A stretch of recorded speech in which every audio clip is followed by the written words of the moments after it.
ஆக்சுவலாக நான் இப்போ சொன்ன அந்த ஸ்டோரி இருக்கு இல்லையா, என்னோட மூவி ஸ்டோரி, இது வந்து எனக்கு மைண்டில் வந்து ரெண்டாவது ஸ்டோரி இது.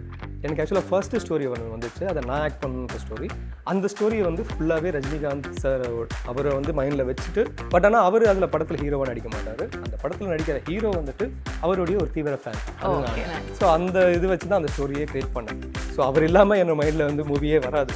ஸோ நான் டைரக்ஷன் நினைக்கும் போது அவர் தான் ஃபஸ்ட்டு வந்தது. பிகாஸ் சேரன் தான்ப்பா பெஸ்ட்டு, சோழன் தான்ப்பா பெஸ்ட்டு, பாண்டியன் தான்ப்பா பெஸ்ட்டுங்கிற மாதிரி அடிச்சுக்கிறாங்களே, இதை பார்க்குறப்ப உங்களுக்கு எப்படி இருக்குது? எங்கள் சீரியலுக்கு ஒரு பெரிய பலம்னு சொல்லலாம். நார்மலாக ஒரு ப்ராஜெக்ட்டுக்கும் இன்னொரு ப்ராஜெக்ட்டுக்கும் தான் சண்டை வரும். பட் எங்கள் சீரியல்லே 4 பேர் தனித்தனியாக பிரித்து எங்கள் 4 பேருக்கு ஒரு கூட்டம் இருக்கும்போது அது அந்த அவார்டுக்கான உண்மையான எக்ஸ்ப்ளனேஷன் இதுதான். இப்போ என்னை வந்துட்டு ஸ்க்ரீனில் பார்க்கும்போது முன்னாவை மறந்து எல்லோரும் சேரனா என்னை பார்க்குறாங்களா, ஸோ அப்போ அந்த கேரக்டர் நம்ம கரெக்டாக பிரதிபலிக்கிறோமா, அப்போ இவருக்கு அந்த கேரக்டர் கரெக்டாக பிரதிபலிக்கிறாருன்றதுக்காக அந்த அவார்டு கொடுத்தாங்க. அப்படி தான் நான் எடுத்துக்கிட்டேன். ஸோ அப்படி தான் அந்த அவார்டும் கொடுக்கப்பட்டது. ஸோ அந்த மாதிரி இந்த உப்மா கம்பெனிஸ் நிறைய பேர் இருந்தாங்க. இன்றைக்குமே இங்கே நிறைய பேர் இருப்பாங்க, நமக்கு தெரியல. ஸோ நம்மளை பிடிச்சிட்டு இவங்கள வச்சு நம்ம அவங்களோட தேவைகளை பூர்த்தி பண்ணுறதுக்காக நிறைய கம்பெனிகள். ஸோ அந்த மாதிரி நிறைய சில கம்பெனிஸில் மாட்டி ஷூட்டிங்னு சொல்லி சில ஊர்களுக்கு போய் மாட்டி அங்கே முதல் காதல், மனிதன் என்ற மொட்டு மலரும் தருணம், ஒரு தலை காதல், உன் உலகில் நான் ஒரு ஆளே இல்லை, ஆனால் எனக்கு உலகமே நீதான், அம்மா, உலகின் 2ஆம் கொடிய வழியை வரம் கேட்டு வாங்கினாய், உலகின் 1ஆம் சிறந்த அந்தஸ்திற்காக அந்த வழியை நீ தாங்கினாய்.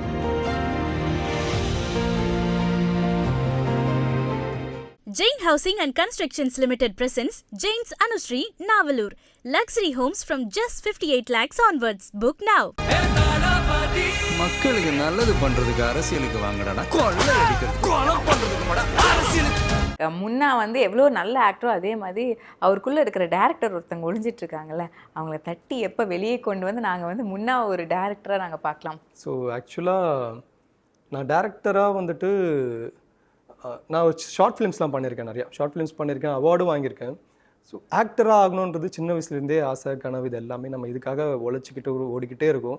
ஒரு பாயிண்டில் வந்துட்டு என்னடா நம்மளுக்கு ஒரு புஷ்ஷே கிடைக்க மாட்டேங்குது அப்படின்னு பார்க்கும்போது தான் வந்துட்டு நான் ஒரு நாள் உட்காந்து யோசித்தேன், நம்மளுக்கு சின்ன சின்ன ஸ்டோரிஸாக ஷார்ட் ஃபிலிம்ஸ் வருது, ஏன் ஒரு ஃபீச்சர் ஃபிலிம் மைண்டில் வரக்கூடாது, நம்ம ஏன் வந்துட்டு டேரக்டராக போயிட்டு அதுக்கப்புறம் நம்ம ஆக்டிங் நம்மளே பண்ணிக்கக்கூடாது. பிகாஸ் இங்கே வந்துட்டு ஒரு நியூ ஃபேஸ் ஆக்டராக வர்றதுக்கான பேரியர்ஸ் ரொம்ப அதிகம். ஆனால் ஒரு நியூ டேரக்டர் வந்துட்டு டேரக்டராக வந்துடுறதுக்கு அந்த கதை மட்டும் நல்லா இருந்துட்டாலே போதும். பெரிய பெரிய ஹீரோஸை கூட போய் டேரக்டாக அப்ரோச் பண்ணிடலாம். அண்ட் இன்றைக்கி பெரிய பெரிய ஹீரோஸ், ஃபார் எக்ஸாம்பிள் ரஜினி சார்லேருந்து விஜய் சார்லேருந்து எல்லாருமே நியூ டேரக்டர்ஸை சப்போர்ட் பண்ணுறாங்க. பிகாஸ் அந்த கதைன்ற ஒரு விஷயம் ரொம்ப இங்கே தேவையாக இருக்குது. ஸோ அப்போ ஒரு கதைன்ற ஒரு விஷயத்தை வந்து எடுத்துகிட்டு வந்துட்டா நம்ம நியூ ஃபேஸாக இருந்தாலும் பரவாயில்ல உள்ளே போயிடலாமேன்னு சொல்லிட்டு தான் கதை யோசிக்க ஆரம்பித்தேன். 3 கதை ஆண்டவன் புண்ணியத்தில் எனக்கு 3 கதை வந்துச்சு. ஸோ இந்த 3 கதையுமே நான் இப்போ ஃபீச்சர் ஃபிலிமாக ரெடி பண்ணி வச்சுட்டேன். ஸோ இப்போ இதை வந்துட்டு அடுத்த ஸ்டேஜுக்கு கொண்டு போகணும், இதுக்கான ஒரு கரெக்டான பீப்புளை பிடிச்சி டைரக்ஷன் பண்ணி ஒரு ஃபஸ்ட்டு படத்தை ஏதோ நோன் ஹீரோவை வச்சு பண்ணிவிட்டு ஒரு டேரக்டராக வெளியே வந்துட்டு செகண்ட் படம் என்னை வச்சு நான் டைரக்ட் பண்ணணுன்றது தான் என்னோடய தாட்டு. ஸோ இதுக்கும் ஒர்க் போயிட்டே தான் இருக்குது. நம்ம இந்த சைடு வந்து சீரியல் நடிச்சிட்டே இருக்கும், அண்ட் இந்த சைடு வந்துட்டு நம்மளுடைய ஃபேமை இன்க்ரீஸ் பண்ணிக்கிட்டே இருக்கும். ஸோ அண்ட் இந்த சைடு வந்துட்டு டேரக்டருக்கான ஒர்க்கும் போயிட்டே இருக்குது. ஸோ ஒரு நல்ல ப்ரொடியூசரை பிடிச்சி ஒரு நல்ல ஹீரோவை பிடிச்சி டேரக்டராக இறங்கிட்டணும். அப்படின்னா உங்களுக்கு ஃபர்ஸ்ட் ஆப்ஷன், ஃபர்ஸ்ட் படத்தில் ஃபர்ஸ்ட் ஹீரோவை நான் கண்டிப்பாக இவரை போட்டால் எனக்கு ரொம்ப சந்தோஷமாக இருக்குப்பா, நான் ஃபர்ஸ்ட் படமே சாட்டிஸ்ஃபைடாக எடுப்பேன்னா யாராக இருக்கும்? ஆக்சுவலாக நான் என்னுடைய ஃபர்ஸ்ட் படத்தில் 2 கேரக்டர் இருக்குது. அதில் ஒரு கேரக்டர் வந்து நான் எழுதும் போதே நம்ம அந்த சீனை இமேஜின் பண்ணிட்டு தான் எழுதுவோம். அந்த இமேஜின் பண்ணும்போதே நான் விஜய் சேதுபதி சார் தான் அந்த ரோலில் இமேஜின் பண்ணேன்.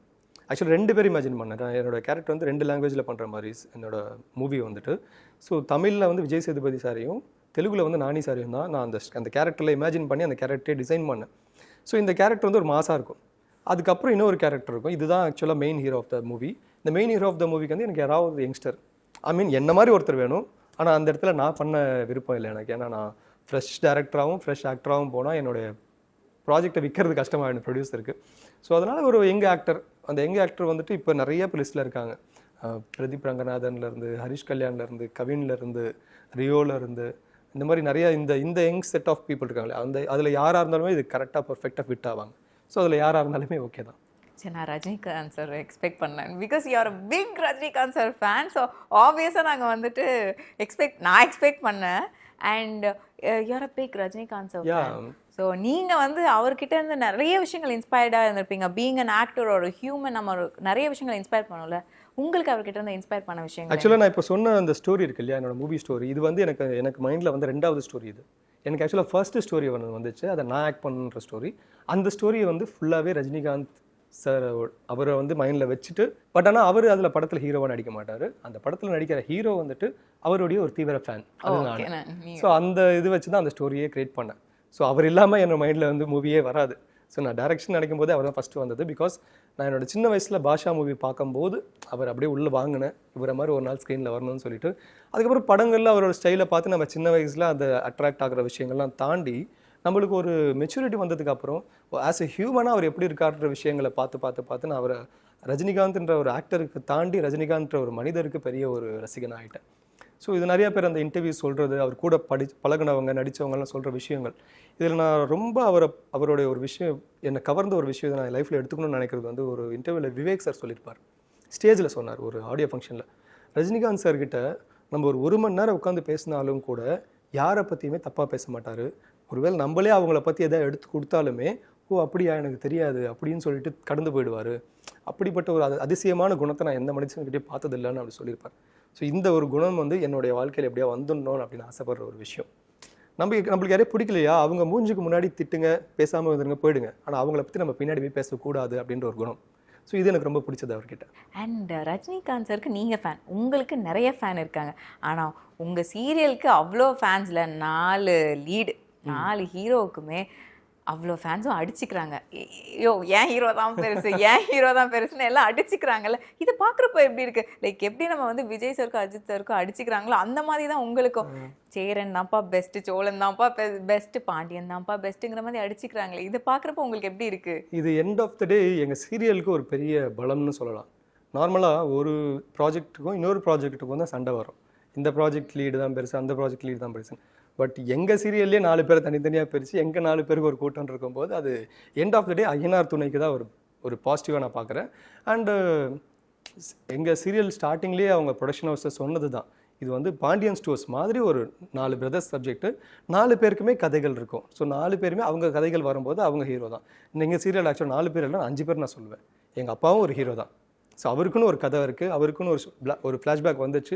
அந்த ஃப்ளாஷ்பேக் வரும்போது அவர் ஹீரோ, அந்த ஃப்ளாஷ்பேக் ஓப்பன் பண்ணும்போது அவரோட சீன்ஸ் வரும்போது அவர் ஹீரோ அங்கே. ஸோ இந்த மாதிரி எங்களோட 5 பேருக்குமே ஈக்குவல் ஆஃப் ஸ்டோரி இருக்குது, எல்லாருக்குமே ஈக்குவல் சப்ஜெக்ட் இருக்குது. 5 பேருமே நாங்கள் ஹீரோ தான். அப்படி இல்லை சோழன் ஃபேன்ஸ்க்கு சோழன் தான் ஹீரோனா சோழன் தான் ஹீரோ, இல்லை பாண்டியன் ஃபேன்ஸ்க்கு பாண்டியன் தான் ஹீரோனா பாண்டியன் தான் ஹீரோ. யாரை ஹீரோ நீங்கள் வச்சுக்கிறீங்களோ அவங்க தான் ஹீரோ. ஆனால் இவங்க அடிச்சுக்கிறப்போ ஒரு விஷயம் சொல்லிடுவாங்க, என்னப்பா உங்கள் ஹீரோ வந்து இவ்வளோ பண்ணியிருந்தாலுமே அவருக்கு வந்து சப்போர்ட்டிங் ரோலுக்கு தானே கொடுத்தாங்க, இல்லைனா இந்த ஆர்டிஸ்ட்க்கு சப்போர்ட்டிங் ஆர்டிஸ்ட்க்கு தானே கொடுத்தாங்க, அந்த மாதிரி சொல்லுவாங்கல்ல. ஸோ உங்கள் ஹீரோவோட எங்கள் ஹீரோ பெஸ்ட் அப்படின்னு ஒரு விஷயம் வந்து அவங்களை கிரிட்டிசைஸ் பண்ணுற மாதிரியோ, இல்லை அவங்க ஒரு அவார்டு வாங்கியிருந்தாங்க அந்த அவார்டை ஒரு ரெஃபரன்ஸாக வச்சு சொல்கிறதோ ஒன்று இருக்குல்ல, நீங்கள் அதை எப்படி பார்க்குறீங்க? ஆக்சுவலாக இது நான் ஒரு கிளாரிஃபிகேஷன் கொடுக்கணும்னு நினைக்கிறேன். எனக்கு அவார்ட் ஃபங்க்ஷனில் இப்போ கொடுத்த அவார்டை வச்சு தானே பேசுகிறீங்க. அது ஆக்சுவலாக சப்போர்ட்டிங் ஆக்டர் அவார்டே கிடையாது, அது வந்து ஒரு கேரக்டர் ஆர்டிஸ்ட் அவார்டு கூட கிடையாது. ஏன்னா கேரக்டர் ஆர்டிஸ்ட்ன்றது வேறு, அது வந்து பெஸ்ட் கேரக்டர் ஆக்டர் அவார்டுன்னு கொடுத்தாங்க. இது வந்துட்டு அந்த அந்த அவார்டுக்கான டைட்டில்லே வந்து சேனல் ரொம்ப தெளிவாக யோசிச்சு தான் வச்சுருக்காங்க. இது சப்போர்ட்டிங் ஆக்டரும் கிடையாது, கேரக்டர் ஆர்டிஸ்ட்டும் கிடையாது, பெஸ்ட் கேரக்டர் ஆக்டர். அதாவது நான் அதை எப்படி பார்க்குறேன்னா, ஒரு சீரியல்லையும் வந்துட்டு பார்த்தீங்கன்னா ஒரு ஹண்ட்ரட்ஸ் ஆஃப் கேரக்டர்ஸ் இருக்காங்க. ஹீரோ ஹீரோயின், அம்மா அப்பா அண்ணன் தம்பின்றது ஒரு 16 சீரியல்ஸ்னு பார்த்தீங்கன்னா தௌசண்ட்ஸ் ஆஃப் கேரக்டர்ஸ் விஜய் டிவியில் ஒர்க் பண்ணிகிட்ருக்காங்க. அந்த அத்தனை தௌசண்ட்ஸ் ஆஃப் கேரக்டர்லேருந்து ஒரு பெஸ்ட் கேரக்டர்னு சொல்லிட்டு இந்த சேரனை செலக்ட் பண்ணியிருக்காங்க. ஸோ அந்த பெஸ்ட் கேரக்டர் அந்த கேரக்டராக வந்துட்டு யார் தன்னை வந்துட்டு அவங்கள தாண்டி இப்போ என்னை வந்துட்டு ஸ்க்ரீனில் பார்க்கும்போது முன்னாவை மறந்து எல்லாரும் சேரனா என்னை பார்க்குறாங்களா, ஸோ அப்போ அந்த கேரக்டர் நம்ம கரெக்டாக பிரதிபலிக்கிறோமா, அப்போ இவருக்கு அந்த கேரக்டர் கரெக்டாக பிரதிபலிக்கிறாருன்றதுக்காக அந்த அவார்டு கொடுத்தாங்க. அப்படி தான் நான் எடுத்துக்கிட்டேன். ஸோ அப்படி தான் அந்த அவார்டும் கொடுக்கப்பட்டது. இதை வந்துட்டு நிறைய பேர் வேறு மாதிரி சப்போர்ட்டிங் ஆக்டர்ன்ற மாதிரி அதை ஒருத்தங்க அவங்க கன்வீனியன்ட்டுக்கு ஏற்ற மாதிரி பேசிக்கிறாங்க. பட் அந்த கேரக்டருக்கு அந்த அவார்டுக்கான உண்மையான எக்ஸ்ப்ளனேஷன் இதுதான். தனக்கு கொடுக்கப்பட்ட கேரக்டரை யார் கரெக்டாக பிரதிபலிக்கிறாங்கன்றதுக்கான பெஸ்ட் கேரக்டர் அவார்டுன்னு கொடுத்தாங்க. But have you ever felt like நம்ம வந்து 5 சீரியல்ஸ்க்கு மேலே வந்துட்டு நம்ம லீடாகவே பண்ணியிருக்கோம் அப்படிங்கிறப்ப வந்துட்டு நிறைய இடங்களில் வந்து பெஸ்ட் ஆக்டர் பெஸ்ட் அப்படி கொடுக்குறப்ப நமக்கே அது கிடைக்கல, இல்லைன்னா நமக்கே இது கொடுத்தாங்க, அந்த மாதிரி எனக்காச்சும் ஒரு நாள் தோணியிருக்கா? எனக்கு ஆக்சுவலாக தோணியிருக்கு சில நேரங்களில். ஆனால் அதை தாண்டி நமக்குள்ளே நம்ம என்ன சொல்லி போனால், சரி 5 சீரியல் நம்ம லீடாக பண்ணியிருக்கோம், ஆனால் அந்த 5 சீரியல் கொடுக்காத ஒரு ரெக்கக்னேஷனை இந்த சேரன் நம்ம கொடுத்துருக்கா. ஸோ இந்த அயனார் துணையில் நான் ஹீரோவாக தான் பண்ணணும்னு சொல்லிட்டு, நான் ஹீரோவாக தான் பண்ணணும்னா ஆக்சுவலாக சிந்து பைரவி எனக்கு வந்த project. Okay. So Sindhu Bhairavi நான் போய் ஹீரோவாக பண்ணியிருக்கலாம். ஆனால் அதை தாண்டி இந்த கேரக்டர் எனக்கு பிடிச்சிருந்தது, சேரன்ன்றது பிடிச்சிருந்தது. ஸோ நம்ம லீடாக பண்ணுறோம், இல்லை நான் சப்போர்ட்டிங் ஆக்டர்னே வச்சுக்கோங்க, எனக்கு பிரச்சனை இல்லை.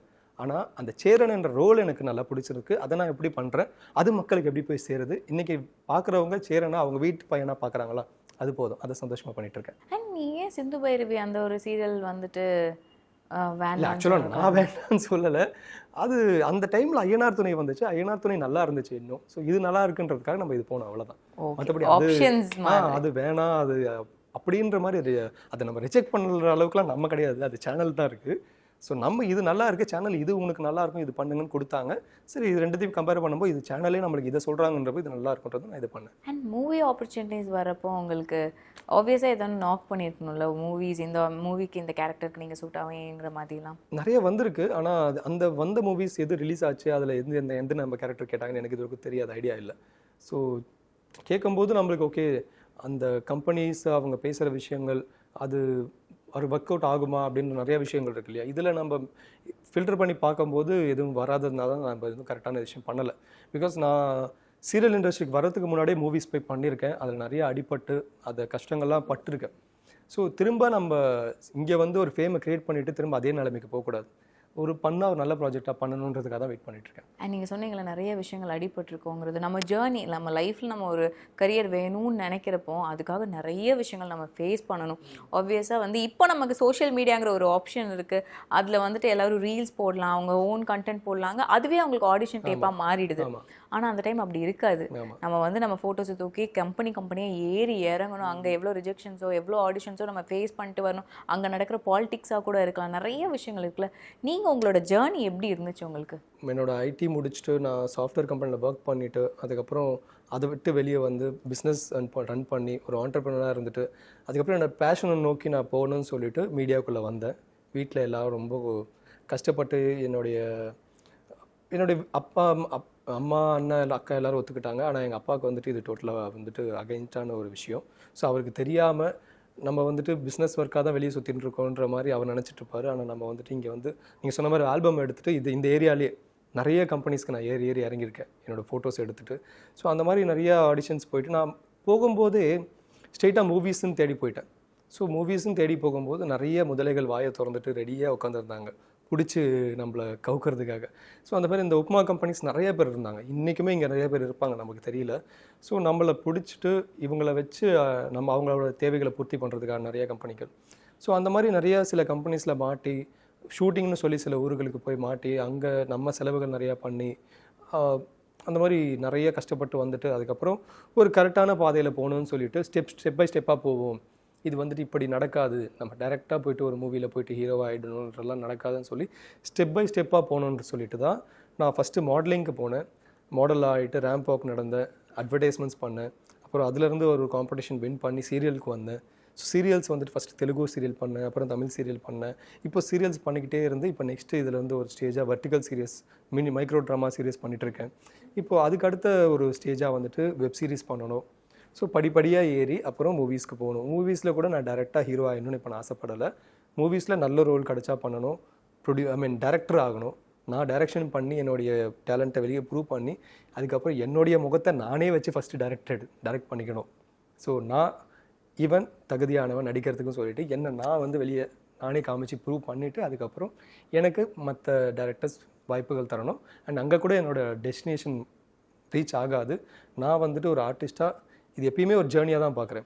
ஸோ நான் ஆக்டராக ஆகிட்டாலுமே திரும்ப வேறு லாங்குவேஜஸில் ஆக்ட் பண்ணணும். அதுக்கப்புறம் இன்னும் என்னென்னலாம் கற்றுக்கிட்டு இந்த ஒரு கலைஞனுடைய ஜேர்னி வந்துட்டு அவனுடைய கடைசி மூச்சு வரைக்கும் போயிட்டே இருக்கணும்னு நினைக்கிறேன். எங்கேயுமே நான் ரீச் ஆகிட்டேன் அப்படின்ற ஒரு நிலைமையை அடைஞ்சிடக்கூடாது. இந்த ஜேர்னின்றது வந்து போயிட்டே இருக்கணும். உங்களோட ஃபேவரட் டேரக்டர் யார்? கண்டிப்பாக யாருமே ஒரு சிங்கிள் பர்சன் கிடையாது.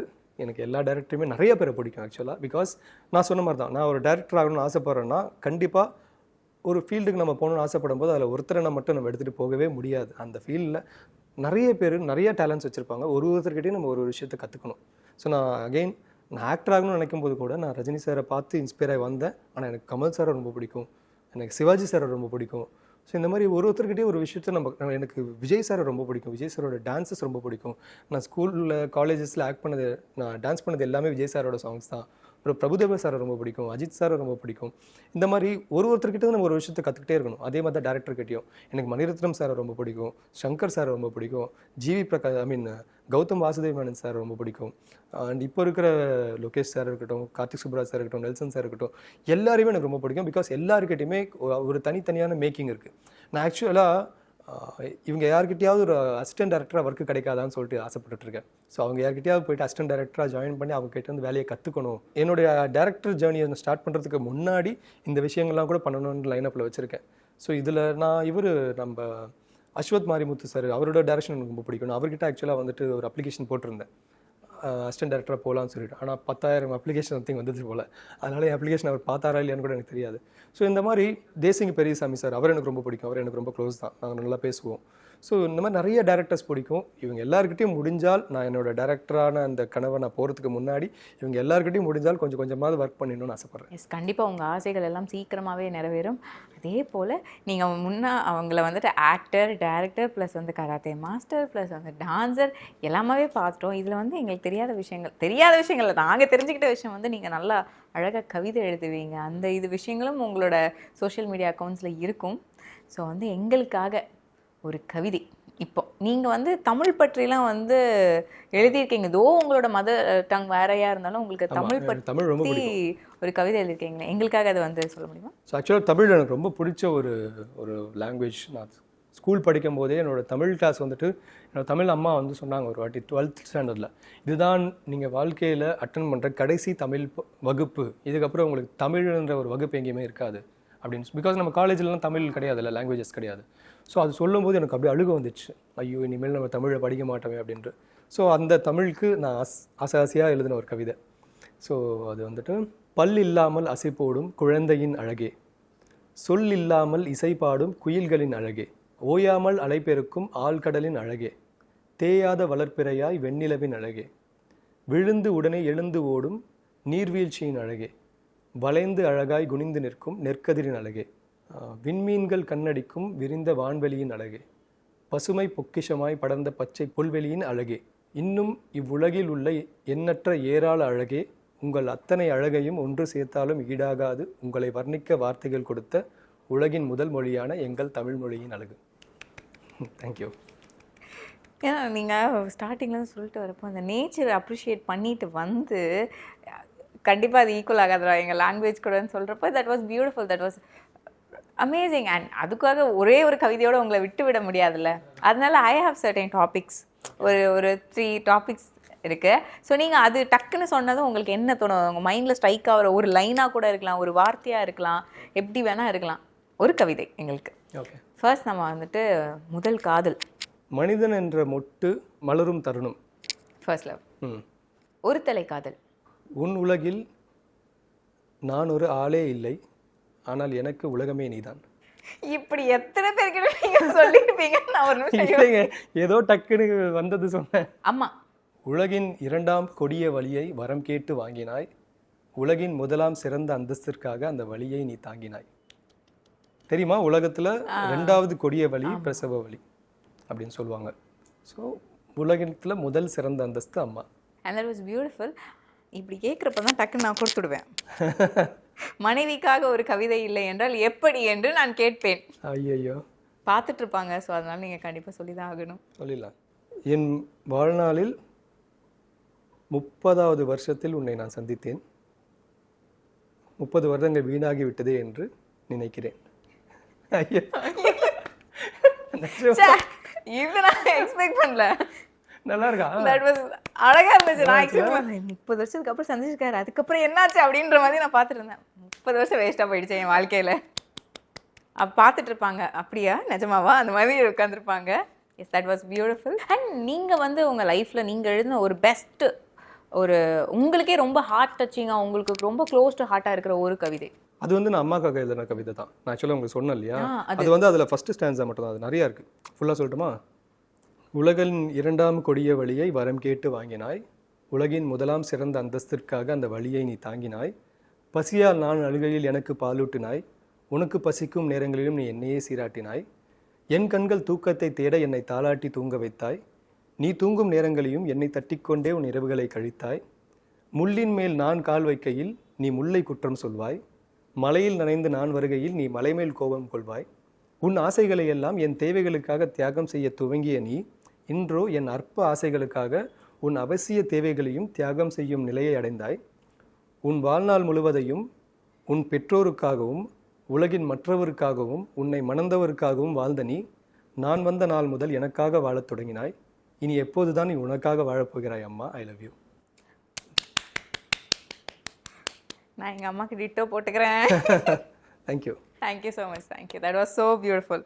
ஸோ நம்ம வந்து அடுத்த ஒரு இன்ட்ரெஸ்டிங் ரவுண்டுக்கு போகலாம். நிறைய பேசுறதுக்கப்புறம் நமக்கு வந்து ஜாலியாக ஒன்று எடுத்துகிட்டு போகலாம். நீங்கள் வந்துட்டு பயங்கரமான ரஜினி ஃபேன். ஸோ அதனால் உங்களுக்கு வந்துட்டு ஒரு பிளைண்ட் ரேங்கிங் சேலஞ்ச் 1 to 10 நீங்கள் தான் வந்துட்டு பிளைண்ட் ரேங்க் பண்ண போகிறீங்க. நான் வந்து லிஸ்ட் ஆஃப் மூவிஸ் வச்சுருக்கேன். ஓகேவா? Will start with Sivaji. 7. Baba. Baba 8. Arunachalam. Arunachalam 6. Okay. Chandramukhi 5. 5.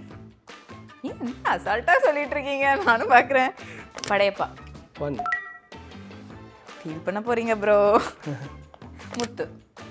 முத்து 5 சொல்லிட்டேன்ல. 5 சொல்லியாச்சு, 6 சொல்லியாச்சு, 7 சொல்லியாச்சு, 8 சொல்லியாச்சு, 4. ஓகே. மன்னன். மன்னன் 8 சொல்லிட்டேன்ல. 8 சொல்லியாச்சு. 9. 9. காலா. காலா 10. காலா 10 ப்ரோ? காலா எனக்கு ஆக்சுவலாக பிடிக்கும், ரொம்ப பிடிக்கும். ஃபர்ஸ்ட் ஹாஃப் வரைக்கும் செம்ம மாசாக காமிச்சிருப்பாங்க தலைவரை. செகண்ட் ஹாஃபில் கொஞ்சம் தலைவரை வந்துட்டு அடி வாங்குறது அந்த மாதிரிலாம் இருக்கும். எனக்கு தலைவர் ஃபேனாக என்னால் ஏற்றுக்க முடியல.